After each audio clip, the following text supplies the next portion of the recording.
I didn't learn how to act for learning how to act. Right. I experienced life, and that's what I bring into my acting. Do I wish it upon anyone? No, absolutely not. But 702. The upside of failure. Proof that a setback can lead to a step forward. You know, when you walked in, I thought you were Pearl Tusi. I get that a lot. I get that a lot. Hi, Jane. Nice to meet you. Nice to meet you. Does that wind you up? No, not at all, actually. I admire Pearl, but I'm not her. No. So I'm my own person, but it is kind of funny. They should put us into something together, maybe Absolutely. sisters. I mean, amazing similarities. Yeah. Right? I mean, long time ago, when I was in London, somebody thought I was Annie Lennox. Oh, Because yeah. I had short hair, also fine, all that kind of stuff. So I was trying to pull it off, and then they said, "Can you sing us something?" I was like, I mean, we can't sing in our family, so that's where it all ended. Yes. So, I mean, failure you've made so many successes. You've been with us for a long time, and I know a lot of people know your work, and you are a celebrated actress. But I should imagine there were moments of hardship where things didn't quite go as you planned. How important is failure? Oh, very important, because I feel like I've held failure in everything. That's such a weird thing to say, right? Like, when I think about my life, it's always been this perfect, if I can call it that, balance of absolutely not succeeding and then getting up from the not succeeding and taking a look at what that looks like. And sometimes it's got nothing to do with how I failed. I mean, nothing to do with how I failed, but the thing that I failed at was the thing I wasn't supposed to be good at, I guess. Right. Okay. Yeah. And you didn't realize you weren't good at that until you failed at it. I mean, I don't think it's about being good or bad. I think that just sometimes it's just not meant to work at that time. I think that failure, a lot of the time people think it's got to do with those two extremes about, whether you're good at something or really bad at something. But I think it's way more than that. I think it's about seasons. I think it's about, do you fit something? I think it's about whether something fits into your life. And a lot of the time when I look back, it wasn't meant to fit. Yeah. When did you first start noticing failures and what failure might lead to? All my life. I think when I was in primary school, I realized very quickly that I was not an academic as an academic needed to be celebrated. I wasn't going to get the top maths classes, the top maths mark in class, because I just didn't get it. I didn't get it. And science, wow. But one day, my teacher said that we were going to be doing a book review, and it was going to be an oral. And I thought, I can't do it. I'm very nervous. My mom and dad had just gotten divorced. I was going through a lot of things that at 9 I just feel like I shouldn't have been going through. Too big. Yeah, really big things, big shifts. And then I had to do this oral and be in front of everyone. And everyone was looking at me already for things that I had no control over. My mom and dad's failed relationship, and that was on me as this little person. And I had to stand in front of the class and do this oral, and I did it, and I acted out every single character. And my teacher and classmates, the way that they looked at me, it shifted something in me, because I was like, wow, I feel like I'm good at something for like once in my life. Like I quite feel emotional, it actually. is very emotional. It is, but it felt that way because I did for a very long time feel like I wasn't good at things, because structurally, or the way that the system works tells you that. And Did you take on your parents' divorce as a failure on your side? Did you feel that? Did you take that on as a kid? I think so. Looking back, and even now in my life, like how I move with myself, there's sometimes things that I take on that are not mine to take on. I think it's part of my personality. And how do you know when you're taking on something that's not yours to take on? I mean, is there a red flag now that... Every single time, but it's like I can't help myself. In fact, Sounds like you do it often. I do it so often. But I also think that I think it's what makes me the type of performer that I am, or the type of artist that I am, because I take on characters, like I take them on in their fullness, unapologetically. So a blessing and a curse, maybe? And is that cathartic when you go through it? I mean... Absolutely. Absolutely. And do you think you have to feel those failures or shortcomings to become a good actress? Do you have to know that kind of darkness to really get into a role? I think it's an unpopular truth of mine. I can't speak for everyone. But for me, certainly, I feel as though experience in my life trumped protocol. I didn't learn, I didn't learn how to act for learning how to act. I experienced life, and that's what I bring into my acting. Do I wish it upon anyone? No, absolutely not. But I think that people create from different places, and the place that I have created from is the journey that I've traveled, which wasn't always great. It was, but it's had some amazing moments. But I find that now the characters that I'm creating are not having magical, incredible moments. They're having hard moments, and so it's almost like I gift them my hard moments. Yeah. And we're going to take a look in depth at that. But first, let's listen to this. 702. The upside of failure. I'm talking to Danica De La Rey Jones, and we were just talking to each other, and you were saying, Yes. I've met you before. Yes. And we have. We met at a mutual friend's house about 2 years ago. Tell us about how exciting that is in your journey.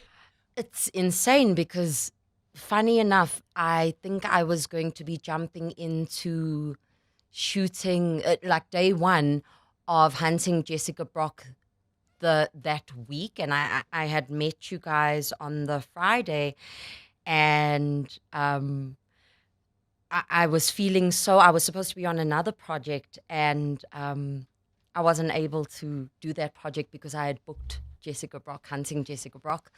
And so the friend, our mutual friend, she said, come over, I want you to meet some woman that I think could offer you something. Just come and hang out. It's just women in the industry and women that I know, and we're just going to have some drinks and some snacks and chill and talk. And I met you, and I met Shannon Ezra, and Shannon had just shot season 2, I think, of Lioness, if I'm not mistaken, and she was talking about that and leading, and you were talking about all your adventures in London, and it was insane just sitting there, because I felt like I had such a big task ahead of me, and then I was hearing these women who had conquered beyond the borders of South Africa, speaking almost over me and into my life, and now you're giving me one of my first candid interviews, and it's just like a complete full circle. It's crazy. It's so crazy. And we were looking at each other going, we have met. We have met. Where did we meet? Well, good memory. I love that memory. Yeah. Let's go. I mean, memories are so important, obviously, in the sort of work that you do, and obviously we're focusing on failures. Yes. And I just want to remind anybody listening, if you want to ask Danica anything about her life, about how it could relate to your life, about what you heard about her when she was talking earlier on about her relationship with her parents and how it made her feel, give us a call on 011 883 0702. You can WhatsApp us as well on 072 702 1702. You talk about one of your failures dropping out of DUT in the second term of the first year. What happened there? Oh my goodness. Ooh. Not something that I really want to say, but I got into a situation where I was assaulted, Oh, and I just felt like everything had been taken from me. I just felt like I had nothing to give. And the thing that I loved the most was acting. And I remember Debbie Lutger, she was the HOD of the drama departments at the Courtyard Theatre at DUT, and she sat down with me after the experience and said, you know, you don't have to leave. You can you can stay. This thing is going to heal you. It's going to be so good for you. And I looked at her and I was like, no, I actually can't stay. And I left. And then my life just went on an absolute crazy journey of unraveling and then revealing myself more to me or who I needed to become. Yeah.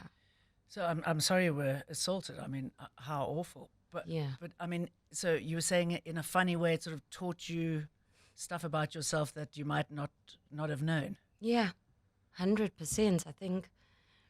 So I worked so many jobs. I was a waitress. I did hostessing. I worked in admin. I did everything. And I kept meeting people. And when I was meeting people, I was meeting different phases of myself and different stages of myself, because I don't think I'm perfect. I've never thought that. But when I meet people, they do something. I love people. I love human nature. I love humans. I could sit and watch people all day. I learn something from everybody. I can speak to anyone and I will learn something. I know if I just take the time. And those jobs, what they required of me was to be a people person and engage with many, many, many different people from all walks of life. Whether it was ushering out the drunk person who really didn't want to leave the bar when I was a waitress, or whether it was trying to set up a meeting for my boss and a client, whether it was trying to sell someone a drink, but I don't drink. All these different ways that you adapt. People say it's a form of manipulation. I don't think so. I think that the strongest person in the room is the one that can adapt to their environment. And that was something that I could do in every job that I took on. And so I wonder now, looking back, how would I have become the artist that I am now if I had the training? I don't know. I think... And you'll never know. I'll never know. No. But in not getting that degree, not staying to see what that meant, I think I unlocked different parts of myself. Interesting hearing you talk about how you can adapt to different situations, but I think you have to. I mean, you can't meet everybody and just, I mean, obviously yourself, but you pick into certain sections of yourself, don't you? Certain different parts of your brain. That means you can relate to, from the street sweep to a politician, because you can engage that area. Absolutely. And I think every person can.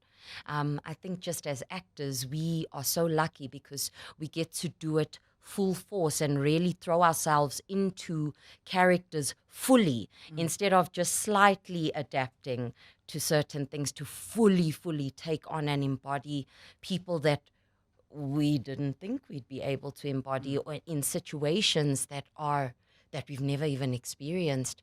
But yes, to speak to that, I think every single person adapts. I watch them adapt. I watch people adapt in real time. Someone speaking to a man versus someone speaking to a woman. It's a good observation. Yeah, Yes. yeah, very different. Very different. The way that I show up in certain situations. When I walk into our boxing gym, so I box at this gym called Apex. When I walk into there, my energy shifts. Yeah. I actually become a little bit more boisterous because of the energy in there. The energy That's is right. quite boisterous. And then when I walk out, I'm like, oh, okay, time to drop the shoulders and not pump out the chest so much, back to me.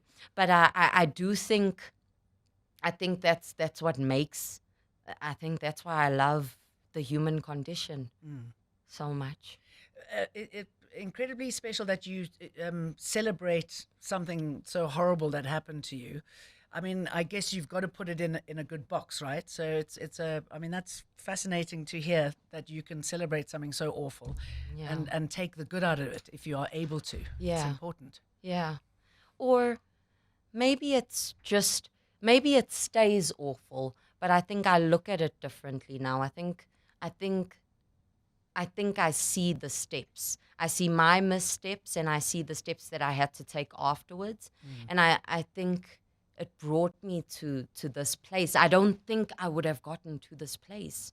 I don't think so. You've got a son. I do. How old? 14. 14. What do you teach him about? I mean, what have you taken from your childhood, the successes and the failures that you teach him? We speak about failure or missing the mark very differently. I think we reframe it very differently in that, okay, man, that's not your thing. That's cool.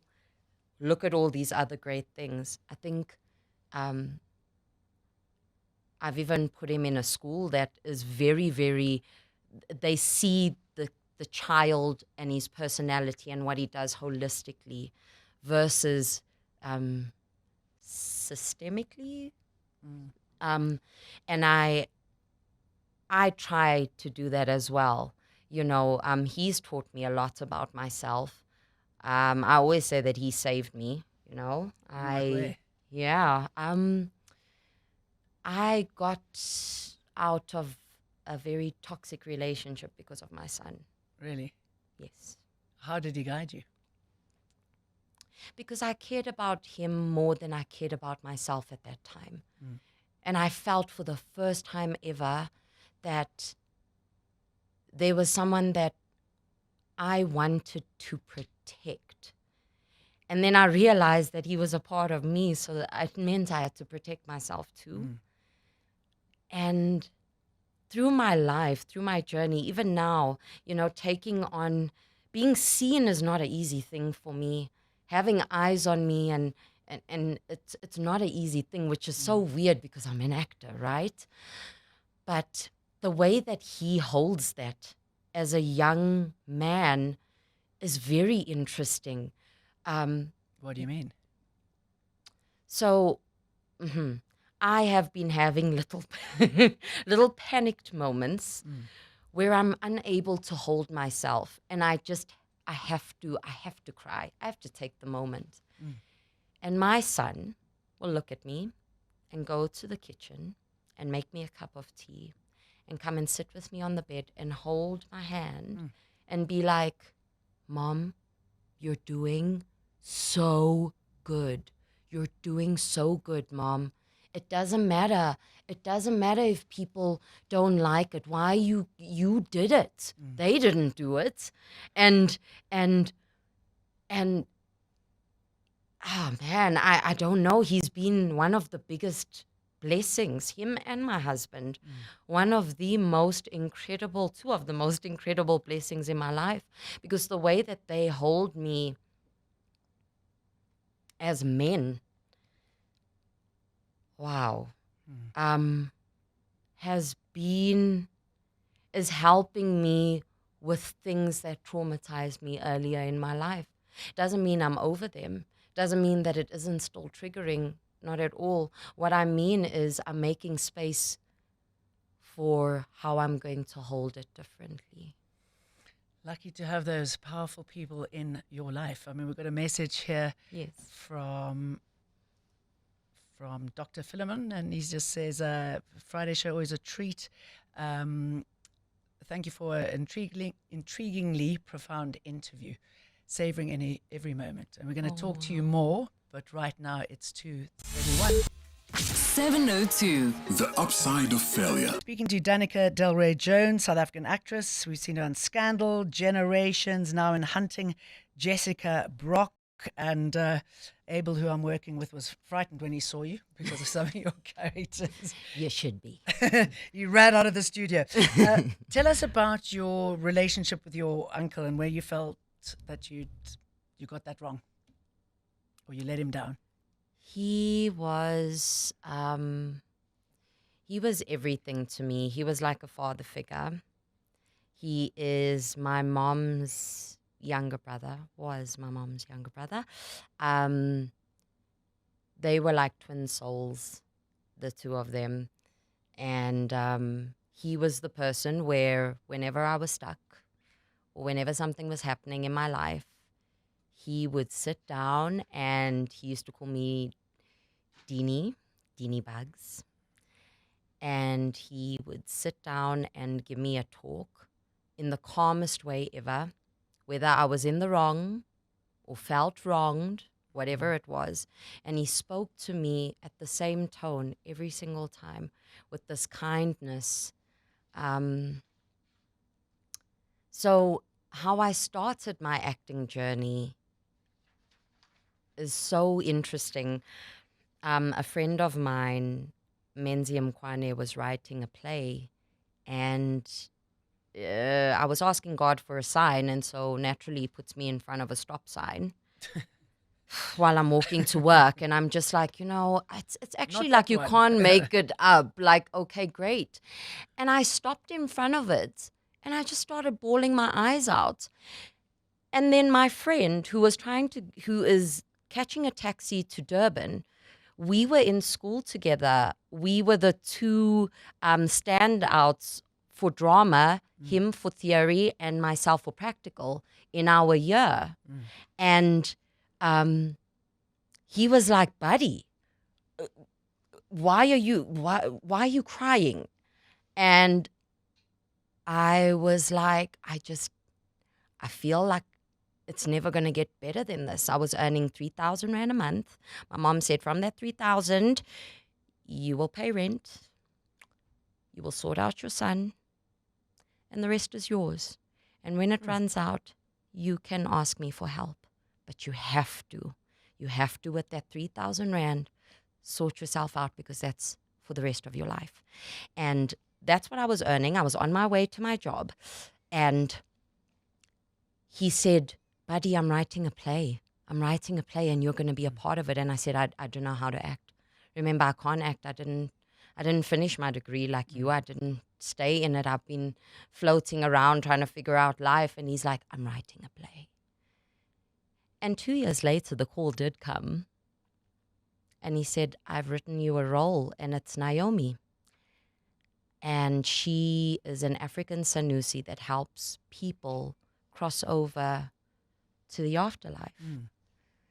And I was like, I can't play that role. I am the feisty one, I'm supposed to be the feisty one, not the quiet one. And he said, in your silence, you are the most powerful.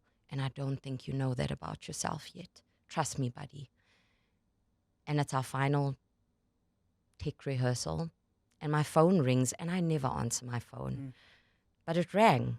And it's always on silent, but it rang. And I pick it up.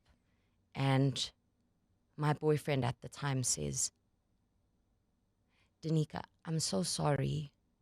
Your uncle just passed away. Oh, no. He's just taken his life. And it's a 5-minute tech call to the stage. And I've been at this crossroads before. At DUT, where I didn't choose my art and I didn't choose what I needed to do. And now this massive thing that I feel like I will never be okay from has happened. And my director and friend Menzi comes up to me and he says, buddy, you don't have to do this. You don't have to. I can do your role. And I said no. He'd want me to do it. Chuppy would want me to do it. That's what I called him, Uncle Chuppy. And I did it. And there was a silence in the space because there was a part where I'm just standing there crying on stage. Not because my character does it, but because I'm just processing. And everyone was like, that's not part of the script. That doesn't happen. And then my director told them what happened, and they were like, what a strong woman. What a strong woman. And I felt like I let him down because I wasn't there for him the way he was there for me. And I think I didn't see the signs or realize that maybe he needed us as a family. I think he was the person that was everyone's Band-Aid, you know, with a smile and had time and place for every single person. I should imagine that everyone feels like you then, if he was that kind of guy, that you could probably never give him enough. Yeah. Danica, I could keep talking to you, but we've run out of time. And Wow. I appreciate